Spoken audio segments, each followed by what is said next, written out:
হঠাৎ কেউ অজ্ঞান হয়ে পড়লে রীতিমতো সবার অবস্থা দিশেহারা। কেউ মাথায় পানি ঢালতে থাকে, কেউ পাখার বাতাস করতে থাকে, কেউ বা আবার পায়ে তেল ঘষতে থাকে, আবার কেউ মুখে পানি ঢালতে থাকে। অনেক অবস্থাই এ সময় কার্যকর, আবার কিছু কিছু ব্যাপার একেবারেই অবৈজ্ঞানিক। এই ধরনের অবস্থায় কি ধরনের দায়িত্বশীল আচরণ আসলে আমাদের করা লাগবে সেগুলোই আজকে আপনাদেরকে জানাবো।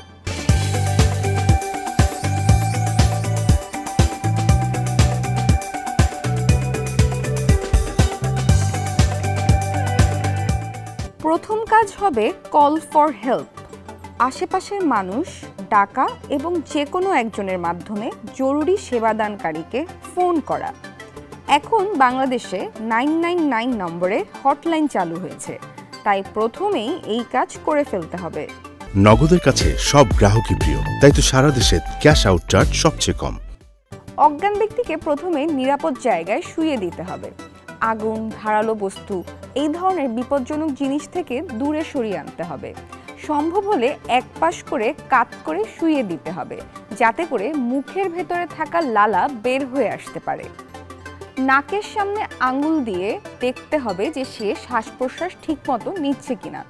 যদি রোগীর শ্বাস বন্ধ থাকে তাহলে আশেপাশে কেউ যদি মুখে মুখ লাগিয়ে কিভাবে শ্বাস প্রশ্বাস আনা যায় সেটা জেনে থাকে তবে তার সাহায্য নিতে হবে। হাতের নাড়ি দেখে বোঝার চেষ্টা করতে হবে যে কম্পন বোঝা যায় কিনা। আজকাল রক্তচাপ মাপার ডিজিটাল মেশিন আশেপাশেই পাওয়া যায়।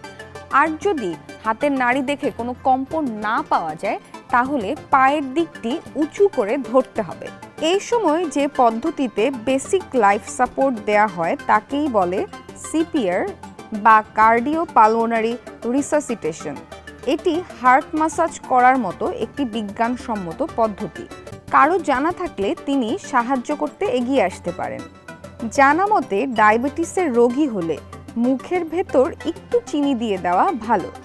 গ্লুকোমিটার থাকলে পরীক্ষা করে দেখতে হবে রক্তে গ্লুকোজ কমে গেছে কিনা। কিন্তু অজ্ঞান রোগীকে কোনো শরবত বা খাবার গেলানোর চেষ্টা করানো যাবে না, এতে সেই খাবার পানি ফুসফুসে চলে যাওয়ার ঝুঁকি থাকে। রোগীর খিঁচুনি শুরু হলে এবং দ্রুত চিকিৎসা শুরু করা না গেলে আতঙ্কিত না হয়ে খিঁচুনি থামতে দিতে হবে। তারপর এক পাশে কাত করে দিতে হবে। মুখে কোনো চামচ বা এ জাতীয় জিনিস ঢোকানোর চেষ্টা করা যাবে না। জোর করে খিঁচুনি থামানো বা নাকের কাছে বিভিন্ন জিনিস শোকানোর চেষ্টা করেও কোনো লাভ নেই। রোগীর মুখে বা গালে চড়থাপ্পড় মেরে জাগানোর চেষ্টা করাও একেবারেই অনুচিত। অনেক সময় অজ্ঞান হয়ে যাওয়ার আগে কিছু লক্ষণ অনেকের ক্ষেত্রে দেখা দিতে পারে, যেমন শরীর ফ্যাকাশে হয়ে যাওয়া বা চেহারা ফ্যাকাশে হয়ে যাওয়া, শরীর ঠান্ডা হয়ে যাওয়া, প্রচুর ঘামতে থাকা, দ্রুত শ্বাস প্রশ্বাস হওয়া, চোখের সামনে সব ঝাপসা দেখা, বমি বমি ভাব কিংবা মাথা ঘোরানো ইত্যাদি। এই ধরনের লক্ষণগুলো যদি দেখা দেয় তাহলে অবশ্যই রোগীকে এবং তার আশেপাশের মানুষকে সতর্ক হতে হবে। এই ছিল আমাদের আজকের আই টিপস। আমি সঙ্গে ছিলাম পলি কর্মকার। চোখ রাখবেন ইন্ডিপেন্ডেন্ট ডিজিটাল।